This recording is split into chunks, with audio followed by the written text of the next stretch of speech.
Vamos seguir para Brasília, gente. O acordo de livre comércio entre Mercosul e União Europeia chega a uma etapa decisiva aqui no Brasil.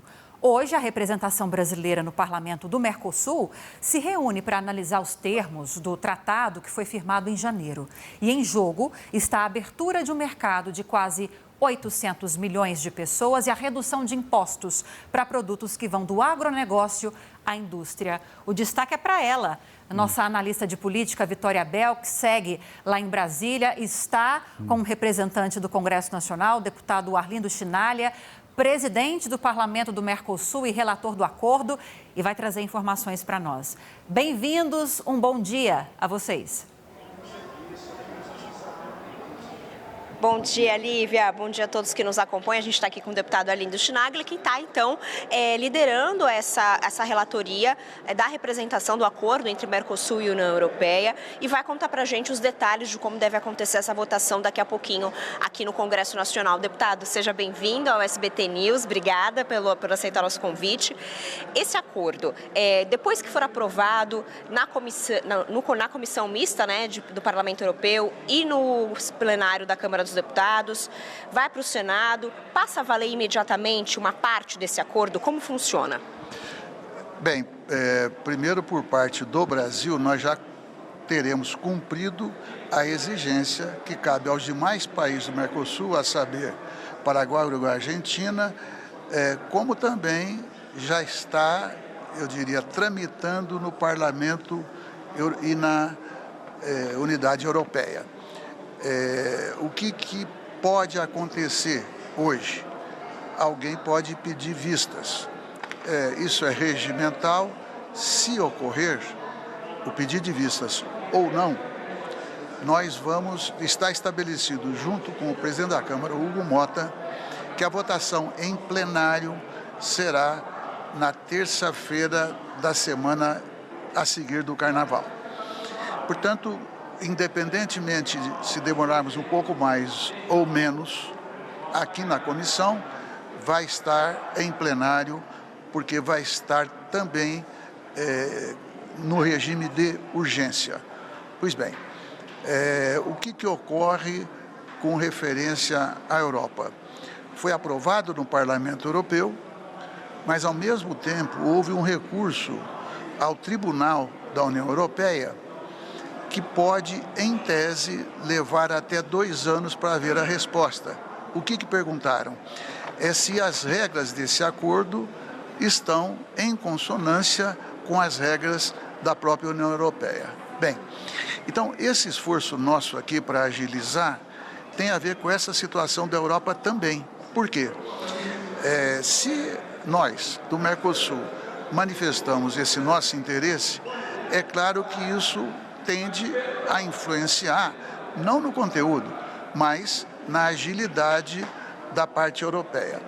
E ali tem uma característica, eles têm, eu diria, um processo, digamos, que é possível, ao invés de, digamos, ter que ser aprovado em todos os parlamentos nacionais, isso ali é denominado como a parte política, aprovado no Parlamento Europeu, como já aconteceu por maioria simples, então estará valendo. Então, para poder valer mesmo, tem que estar aprovado aqui, nos nossos países do Mercosul e também na União Europeia.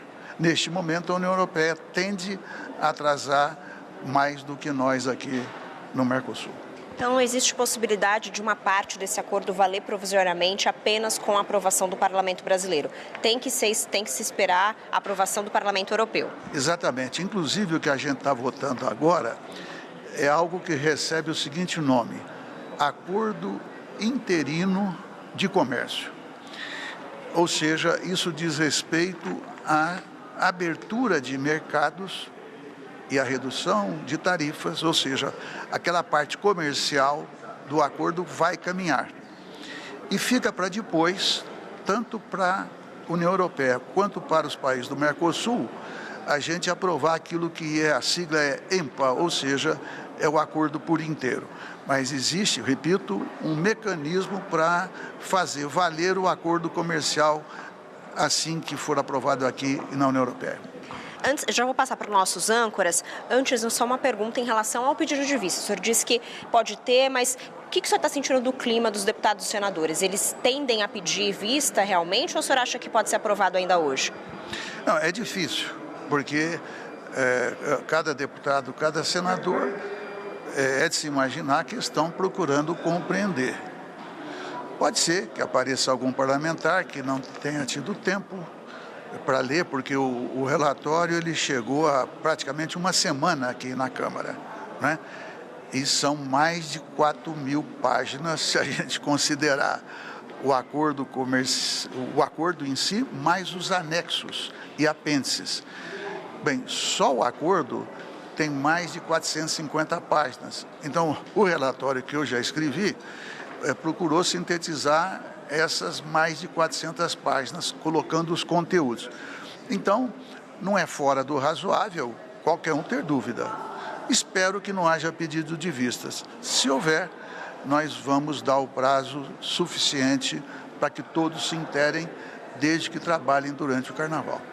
Lívia e Lúcio, eles têm uma pergunta com vocês no estúdio. Bom dia, deputado. Tudo bem? É o Lúcio aqui perguntando para o senhor.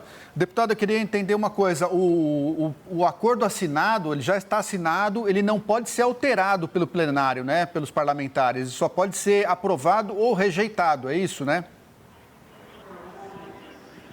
Exatamente. Não só pelo Brasil, como os demais países também.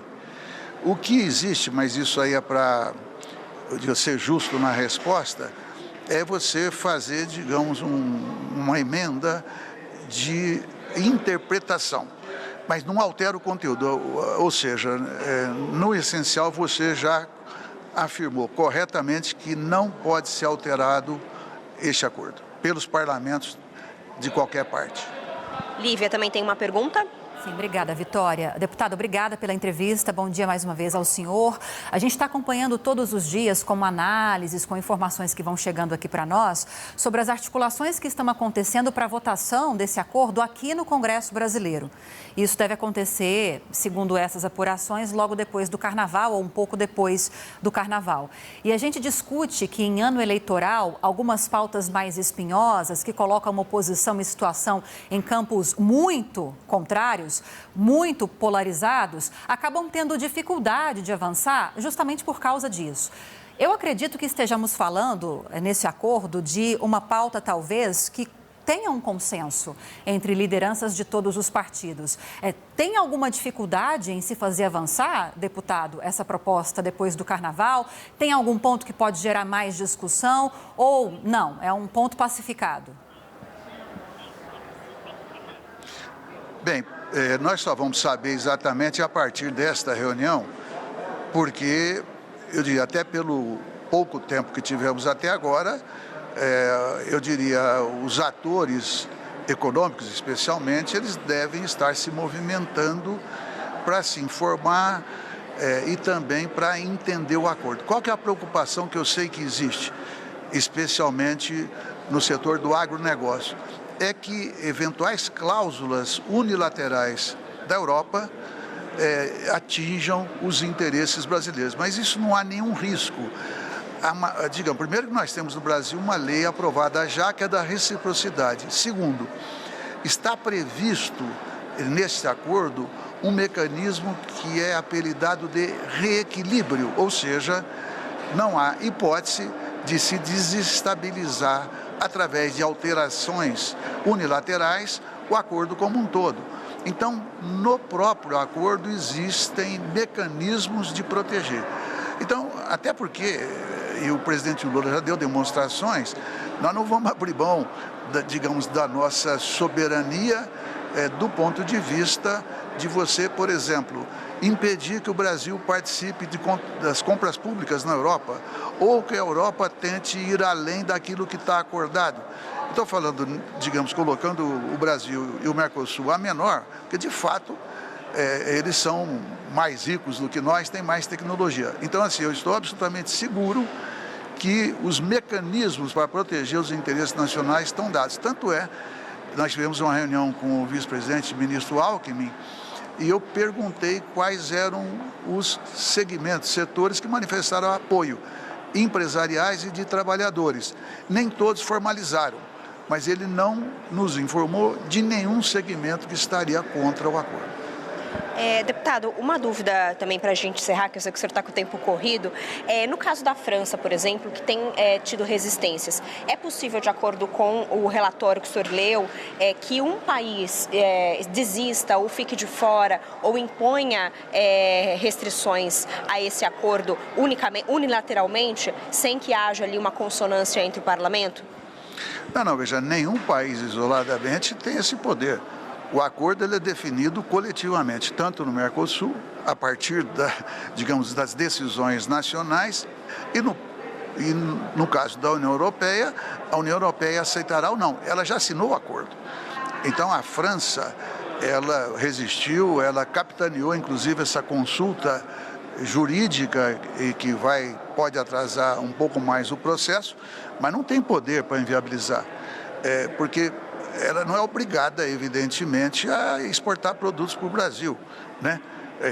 Tem nuances aí que é só especulação, mas não é crível que qualquer país da União Europeia faça a escolha de não participar, porque aí você estaria, admitindo uma quebra de um compromisso que a União Europeia, inclusive, tem entre si uma regulamentação que é muito superior à nossa do Mercosul. Lá é um parlamento único europeu, né? Você tem o Conselho Europeu, portanto, não há como nenhum país, eu diria, se recusar ao acordo. O que pode haver, vai ter uma Câmara permanente de negociação. Então, se o Brasil, ou a França, ou qualquer país se sentir prejudicado num determinado segmento, há, inclusive, a previsibilidade de retaliação em outro segmento. Então, assim, não é brincadeira, porque todo mundo sabe a importância de tratados, e nós já fizemos um acordo aí recente com o EFTA e também com Singapura. Então, isso é fundamental para ampliar os contatos do Mercosul e do Brasil. Obrigada, viu, deputado, por participar aqui do SBT News com a gente. É com vocês, Liv e Lúcio. Vitória, muito obrigado pela entrevista. Então, ouvimos o deputado Arlindo Chinalha, presidente do Parlamento do Mercosul e relator do acordo entre União Europeia e Mercosul. Um bom dia para vocês aí em Brasília, Vitória.